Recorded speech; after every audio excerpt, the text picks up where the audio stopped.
Olá, boa noite. Eu sou o Sérgio Della Sávia, professor do Departamento de Filosofia da UFRN. Começa agora mais um Grandes Temas aqui na sua TV Universitária. Nessa época de reformas que são levantadas pelo governo do presidente Michel Temer, a chamada modernização da legislação trabalhista tem sido coadjuvante à reforma da Previdência, por exemplo. Mas as discussões no Congresso avançam a toque de caixa.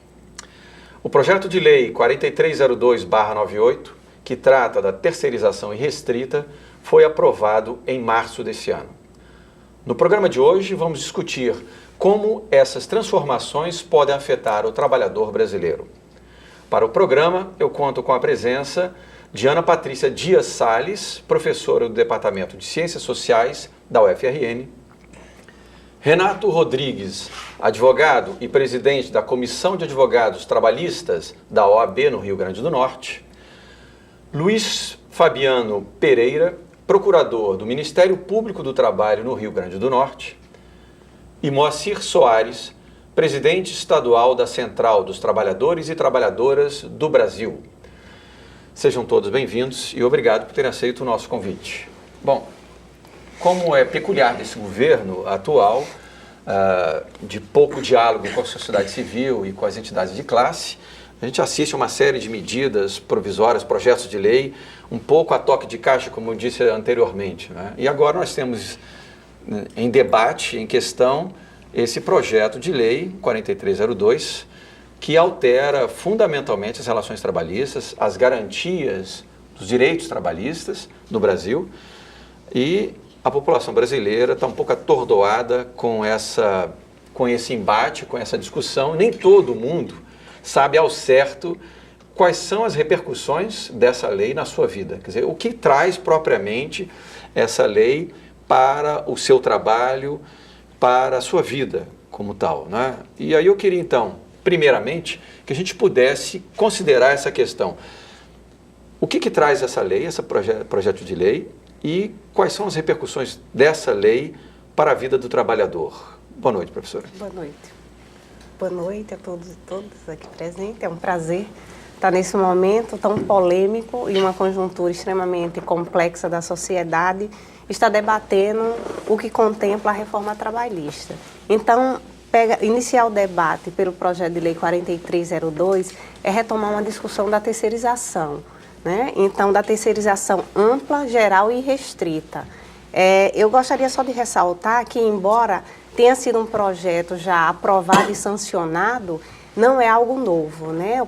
Esse projeto ele é desengavetado e aprovado a toque de caixa, mas é algo construído nos anos 90, por isso ele é um projeto de 1998, na gestão de FHC, né? E ele é retomado e aprovado. Quando ele é aprovado de forma ampla, geral e restrita, ele rompe o limite daquela classificação atribuída pela Justiça do Trabalho da atividade fim e da atividade meio, né? Então, poderá agora se terceirizar atividades fins e meio.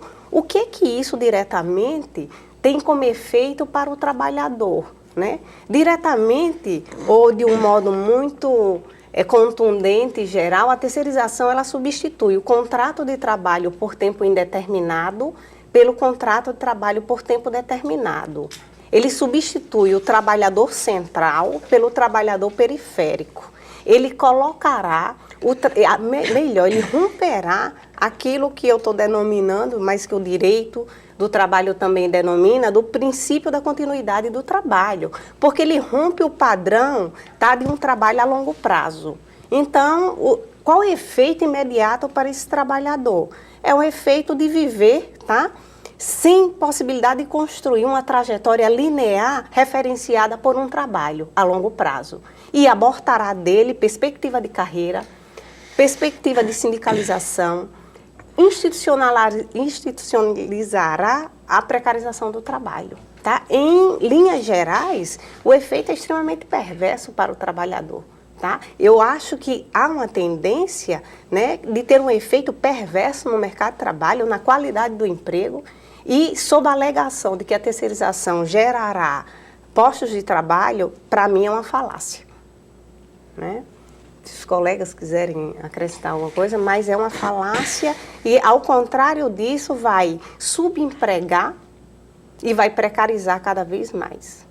Né? Então, não é nada, um retrocesso, né? Não é nada vantajoso para o trabalhador, mas essa mesma realidade não se aplica ao empresariado, que terá largas vantagens, né, com a institucionalização da terceirização, seja na atividade fim, seja na atividade meio.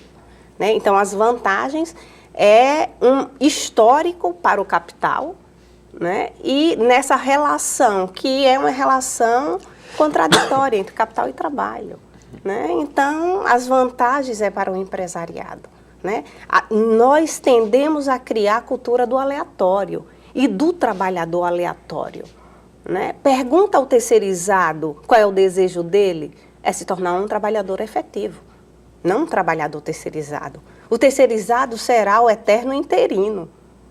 Né? Então, se institucionalizará, tá, um trabalhador contratado por tempo determinado, provisório, precarizado, dispensável, né? Dispensável e flexível. E aí se oculta que o processo de terceirização é um processo que facilita demasiadamente a demissão. Ao mesmo tempo que ele facilita a contratação, ele facilita a demissão e coloca o trabalhador terceirizado numa condição de vulnerável, de um eterno vulnerável das novas relações de trabalho. Tá? Então, o eixo da terceirização é extremamente perverso para o trabalhador. Perfeito. Renato, como é que você está observando aí o contexto do debate dessa lei e os impactos desastrosos que a gente observa que ele terá na vida do trabalhador brasileiro? Boa noite. Boa noite a todos, especialmente a vocês que estão aí em casa nos assistindo. É uma satisfação imensa vir aqui para debater tema tão palpitante atualmente, né? E pegando exatamente uma vertente da fala da professora, trabalhador terceirizado, no meu modo de entender, se já era um trabalhador sem identidade, com a permissão da palavra, agora será muito mais. Vejamos que não é nada de outro mundo chegarmos em um local e encontrarmos, por exemplo, um porteiro, não é um vigilante, é um porteiro terceirizado. Se você é muitíssimo bem atendido por ele e quando sai do ambiente de trabalho, você pergunta, nada mais natural do que isso, qual é seu nome, fulano de tal. De repente, qual é a sua função aqui? Sou terceirizado. Eu acho que todos nós já ouvimos isso.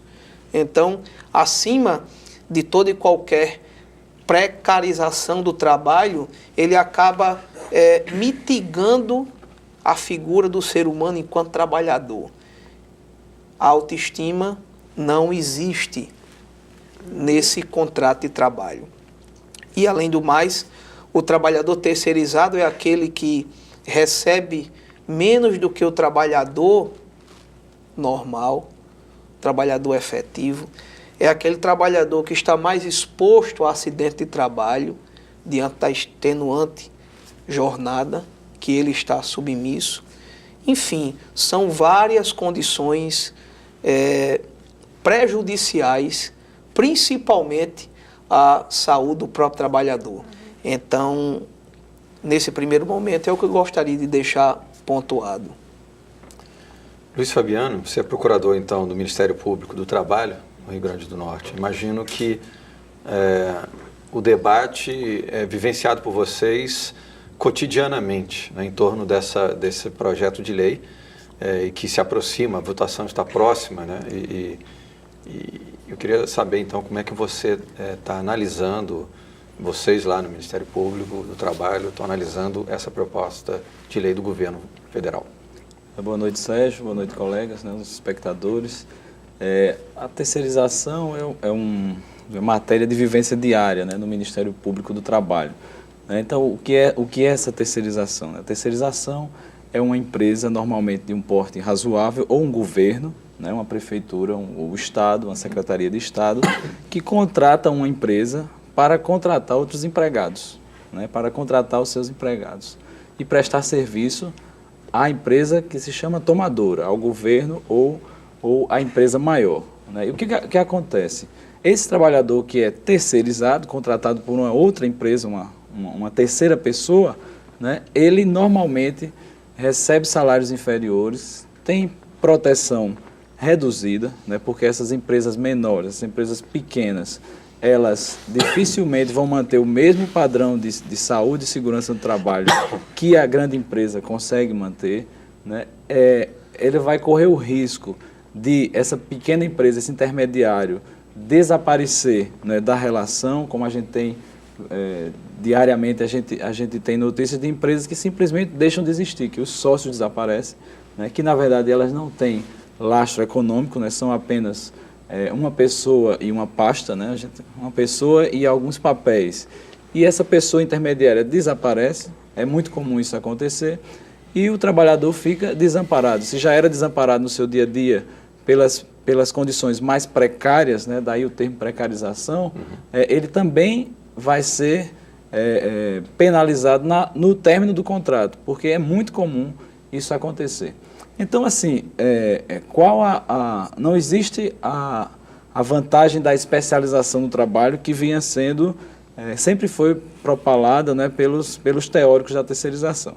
O que existe é uma precarização, uma forma de retirar a responsabilidade do real tomador de serviço, do empregador de fato, para transferir a um terceiro que normalmente tem menos capacidade econômica e, por vezes, nenhuma responsabilidade, inclusive social. Então, nós temos hoje, por exemplo, grandes empresas de energia elétrica, as concessionárias de energia elétrica, que terceirizam tudo, da ligação doméstica de energia até a cobrança, a entrega da fatura, todos os serviços são terceirizados. Aí vamos olhar o número de acidentes de trabalho dessas grandes empresas, 0. Por que não tem acidente de trabalho nas grandes empresas de energia elétrica? Porque não tem empregado. É simples. Então, assim, as grandes empresas terminam saindo posando de socialmente responsáveis porque jogam, né, vamos dizer assim, todo o resíduo, todo o lixo, né, da sua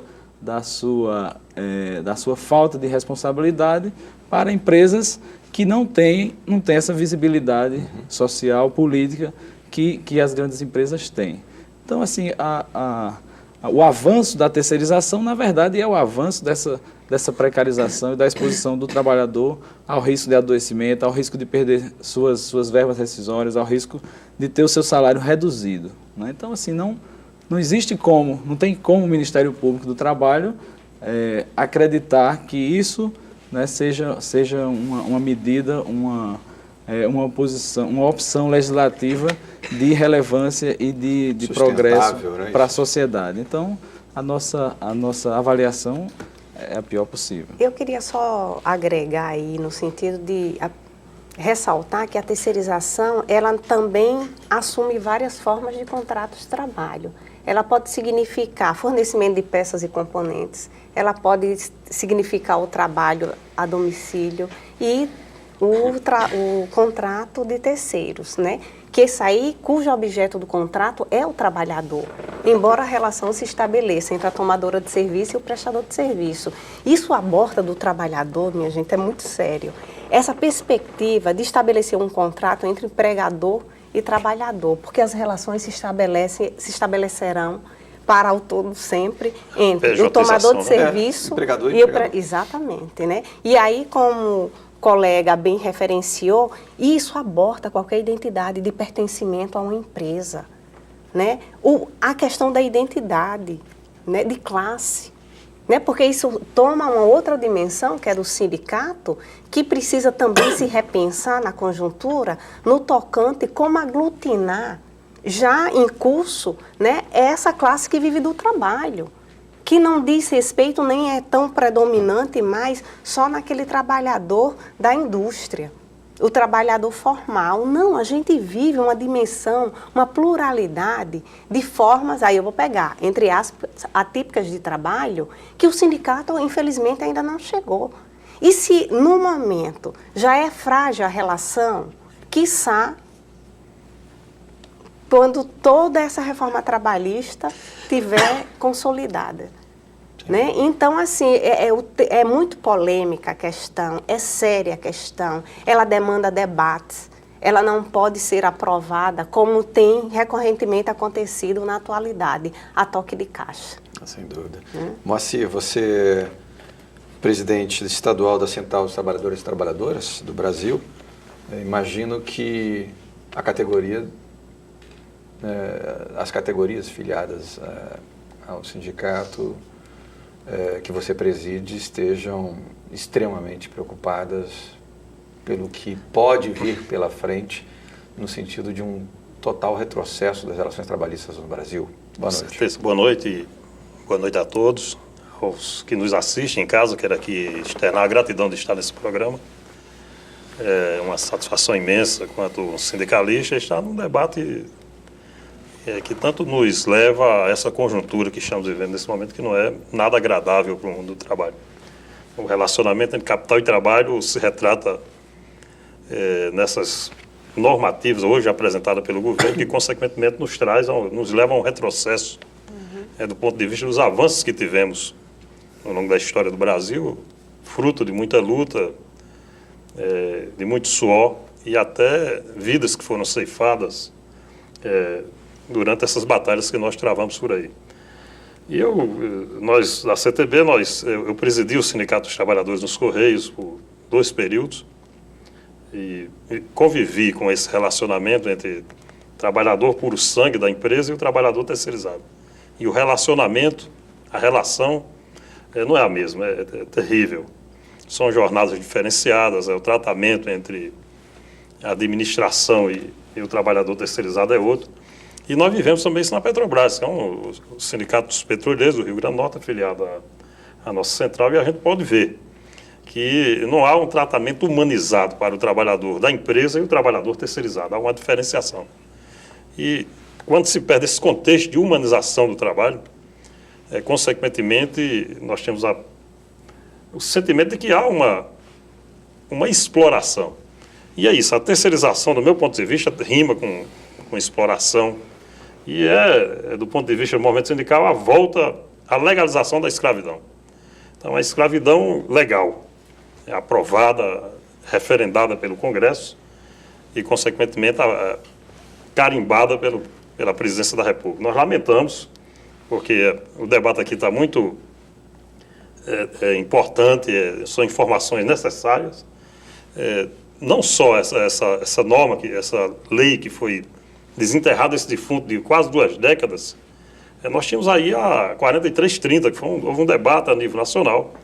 Aqui em Natal nós tivemos a Assembleia Legislativa, trabalhadores, parlamentares, o Ministério Público, representações dos mais diversos segmentos discutiram, e que está no Senado.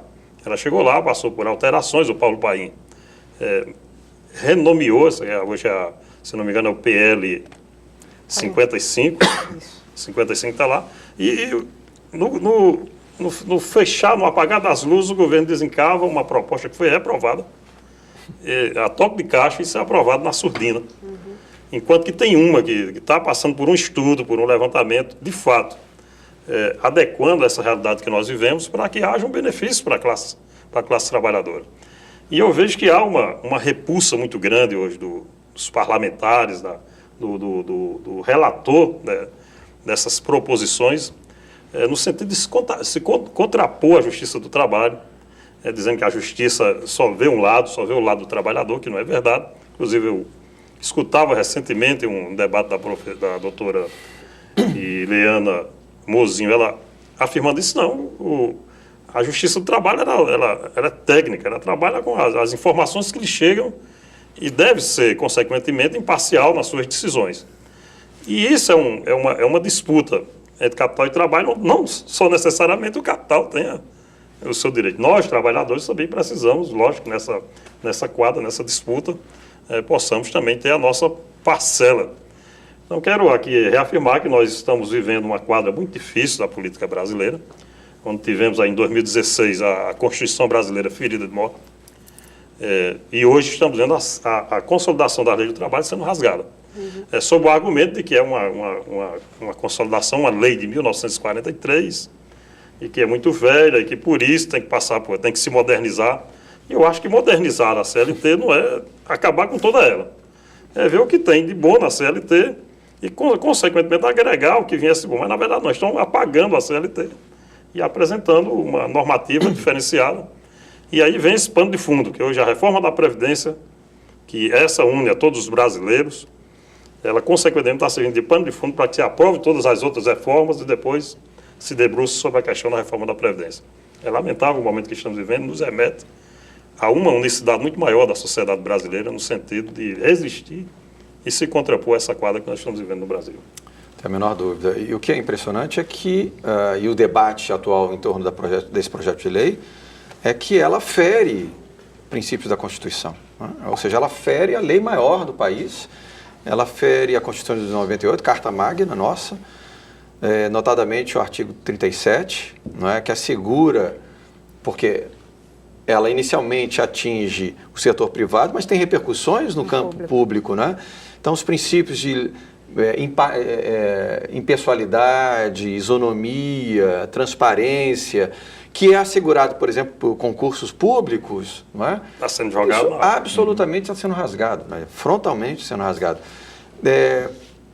Se vai se propor, portanto, uma lei de reforma trabalhista que fere ou que atinge princípios constitucionais, era de se esperar, num país civilizado, que toda a sociedade fosse chamada para um debate. Não é? Não, é inadmissível que um governo proponha um projeto que altera radicalmente as leis trabalhistas, que fere princípios da Constituição,